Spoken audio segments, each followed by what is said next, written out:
Yang dua tadi mana ini? Dari Aceh. Mau dibawa kemana ini? Sebanyak 3 kg sabu-sabu disita dari 5 kurir oleh Direktorat Reserse Narkoba Polda Sumsel di Jalan Lintas Tengah Sumatera pada Selasa dini hari lalu. Kelimanya merupakan kurir asal Aceh yang akan membawa sabu tersebut ke Sumatera Selatan dan Jakarta. 2 orang merupakan warga Aceh, sementara 3 lainnya warga Palembang yang bekerja di Jakarta.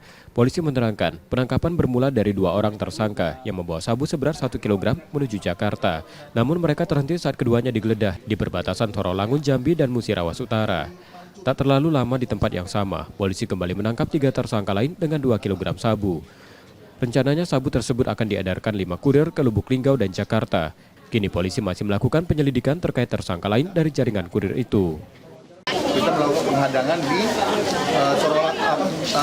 Megang, Lubuk Linggau. Ya. Barang yang ada pengiriman lagi sampai di Sorolangun. Ya. Kita melakukan kembali, kemudian kita melakukan pengejaran, tidak sempat juga, hanya kita tetap minta bantuan Polres Lubuk Linggau untuk melakukan penghadangan. Semua ada 3 kilo. Ini semuanya dari Aceh berarti Bang? Dari Aceh. Para tersangka kini ditahan di Polda Sumsel dan terancam hukuman seumur hidup atau hukuman mati. Reski Oktora, Muklas Diferensial, Kompas TV, Palembang, Sumatera Selatan.